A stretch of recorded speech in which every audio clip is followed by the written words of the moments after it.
times I wanted to just give up? How many times I've thought about ending it? Life is hard. Easy, it's not an option. But it's worth fighting.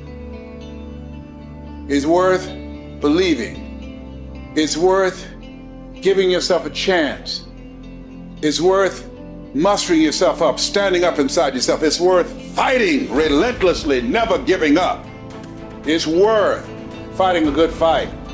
It's worth being around motivated, positive people. It's worth being up-tempo. It's easy to have faith and feel good when you're feeling good and you have no pain and your bills are paid and you got a clean bill of health from the doctor. It's easy to be motivated then. But when that's not the situation, it's hard.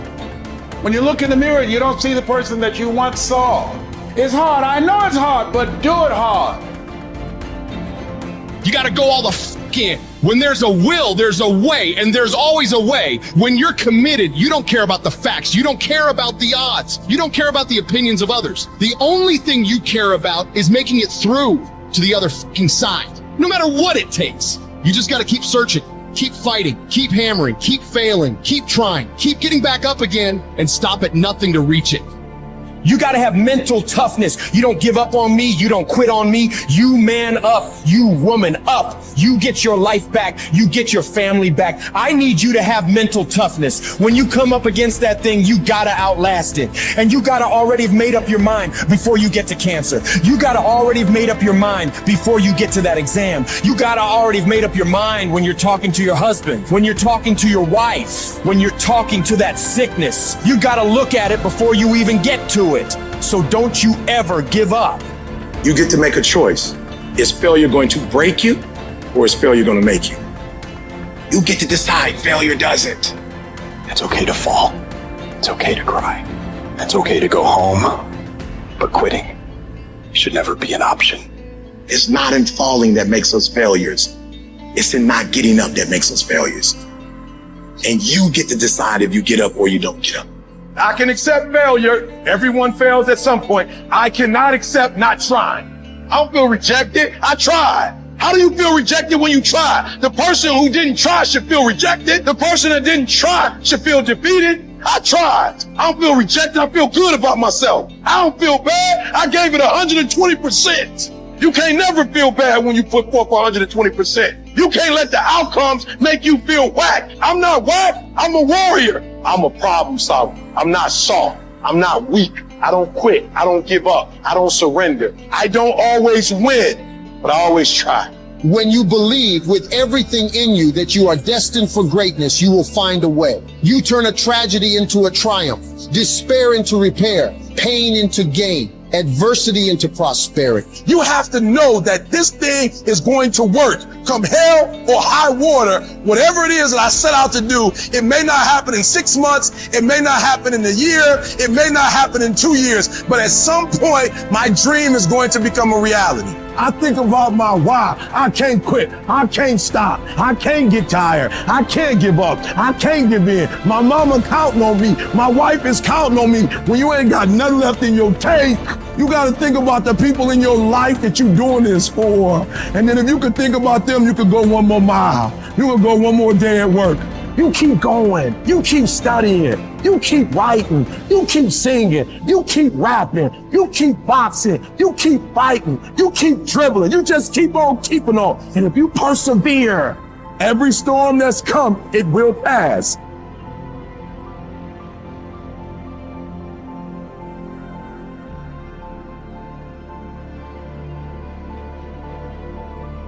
Do you know abundance is our birthright? Abundance is our birthright, and everywhere you look, you see abundance. Everywhere you look. There's an abundance of leaves on the trees. There's an abundance of snow in the ground. There's an abundance of water in the universe. There's an abundance everywhere you go, and you and I have the ability to create an abundance. Now you take nothing with you, you'll never own anything. You arrive with nothing, you're going to leave the same way.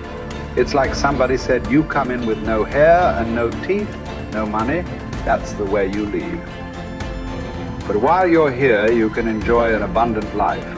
You can have all of whatever it is you want, but you have to earn it. Now, what would abundance be in your life? What would abundance be? To one person, it may be different than to another. But understand this, it all starts in our mind. Most people are letting what they have now control how they see themselves. They let their bank account control them.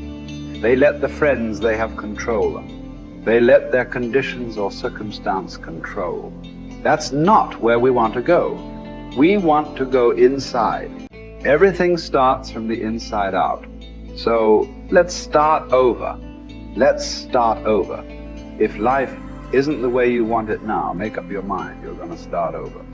You're going to sit down, you're going to write out how you do want it. Now we want abundance. We want an abundance of friends. We want an abundance of money. We want an abundance of all the good things in life that make us more comfortable and have us enjoy life to a greater degree. And you know, we can have it, but we've got to understand we can have it. We've got to understand that we have infinite potential locked up within us. We've got a marvelous mind. We can think anything we want. You know, Viktor Frankl spent the war years in a concentration camp. And he said, regardless of the intellectual or physical abuse he was subjected to, no one could cause him to think something he didn't want to think. All the great leaders, all down through history, they have been complete, unanimous agreement. We become what we think about. Well, don't think lack and limitation. Think abundance in whatever you want. See yourself with plenty, with abundance. Hold the image and then just think, how can I get this? By continually seeing yourself with it, the way to get it will start to come to your mind. You will attract whatever you need because you're getting on an abundant frequency and it'll all start coming into your life. As you move towards it, it'll come towards you. Abundance, it's your birthright. You've got to decide on it. Enjoy it. You know, if you can survive the temporary pain in your life, and all pain is temporary, if you can survive the temporary, on the other side of temporary pain, you meet another version of yourself, another insight about yourself. And that's why it's so important to grow as a person, because the more we grow and become a new person, we can help those that used to be like us. And that's why you and I are so addicted to growing and learning, and we're curious, because if you used to be a broken person and you no longer are quite as broken, you can help broken people. If you used to be broke financially and you no longer are, you can help people. Whatever you do for a living, at one time you didn't know about it and now you do. You can help those who need to know about it. And so you're immensely qualified if you understand the power of doing one more.